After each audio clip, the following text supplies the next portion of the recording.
नमस्कार दोस्तों, मैं हूं अनीश और आप देख रहे हैं इंस्पायरिंग अनीश। आज हम बात करेंगे एक ऐसे त्योहार की जो ना सिर्फ ठंड से राहत देता है बल्कि रिश्तों में भी गर्माहट भर देता है।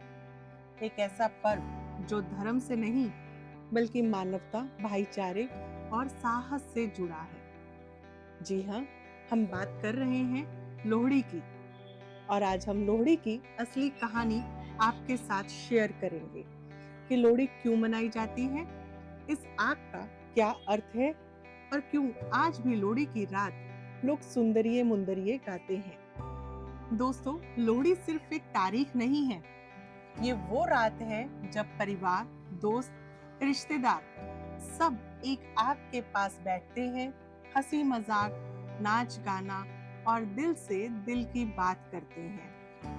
पोष महीने की कड़ाके की ठंड में अग्नि सिर्फ शरीर को ही नहीं, मन को भी सुकून देती है। लोहड़ी हमें सिखाती है कि रूठों को मनाना, टूटे रिश्तों को जोड़ना और साथ मिलकर खुशियां बांटना। शायद यही वजह है कि लोहड़ी पंजाब की सभ्यता की एक मजबूत पहचान बन गई है। दिलचस्प बात यह है कि दोस्तों, लोहड़ी का सीधा संबंध किसी बड़े धार्मिक ग्रंथ या किसी देव कथा से नहीं है। ना ही ये दिवाली की तरह धार्मिक विजय का पर्व है, ना वैसाखी की तरह किसी ऐतिहासिक धर्म स्थापना से जुड़ा है। इसीलिए लोहड़ी को लोक परंपरा और संस्कृति का त्योहार माना जाता है। लेकिन इसका मतलब ये नहीं है कि इसकी कहानी कम गहरी है। असल में लोहड़ी की कहानी इंसानियत और साहस की कहानी है। आइए अब बात करते हैं लोहड़ी से जुड़ी सबसे मशहूर लोक कथा की। मुगल काल का समय था, अत्याचार, डर और जुल्म का दौर था। कहा जाता है कि एक ब्राह्मण की दो बेटियां थी, सुंदरी और मुंदरी। इलाके का एक मुगल शासक उनसे जबरन शादी करना चाहता था। लड़कियों की सगाई कहीं और तय थी, लेकिन डर के मारे लड़के वाले पीछे हट गए।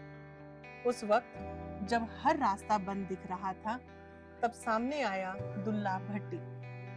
दुल्ला भट्टी ने उस ब्राह्मण की मदद की, लोगों को समझाया और जंगल में आग जलाकर सुंदरी और मुंदरी का विवाह कराया। उसने खुद उन दोनों का कन्यादान किया। कहते हैं दुल्ले ने शगन में शक्कर दी थी। यही वजह है कि आज भी लोहड़ी के गीत में गाया जाता है, सुंदरिये मुंदरिये हो, तेरा कौन विचारा, दुल्ला भट्टी वाला हो। लोहड़ी की आग असल में उसी विवाह की अग्नि की याद है। अब बात करते हैं लोहड़ी के दूसरे अहम पहलू की, कृषि। सर्दियां ढलान पर होती हैं और किसान नई फसल की उम्मीद में होता है। इसी खुशी में किसान धरती, सूर्य और अग्नि को धन्यवाद देता है। इसीलिए आग में चढ़ाया जाता है तिल, मूंगफली, रेवड़ी, पॉपकॉर्न। ये सिर्फ खाने की चीजें नहीं, ग्रेटिट्यूड का भी प्रतीक है। लोहड़ी मकर संक्रांति से एक दिन पहले आती है। ये संकेत है सूर्य के उत्तरायण होने का, यानी कि अंधकार से प्रकाश की ओर यात्रा की शुरुआत। अग्नि को माना जाता है नेगेटिविटी को जलाने वाली नई शुरुआत की साक्षी। इसीलिए लोग आग के चारों ओर घूमते हैं, मानो कह रहे हो कि जो बीत गया उसे जलाओ और आगे बढ़ो।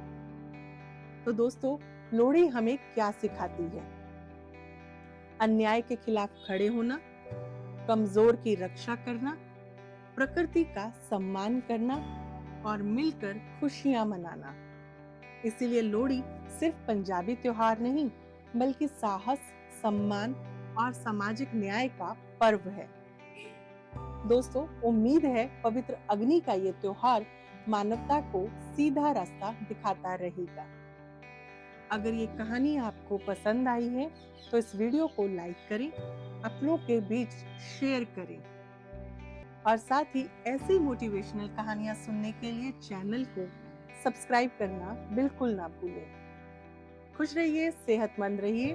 मन और दिमाग को शांत रखने के लिए मेडिटेशन और योगा रोजाना करें। लोहड़ी की लख लख बधाइयाँ।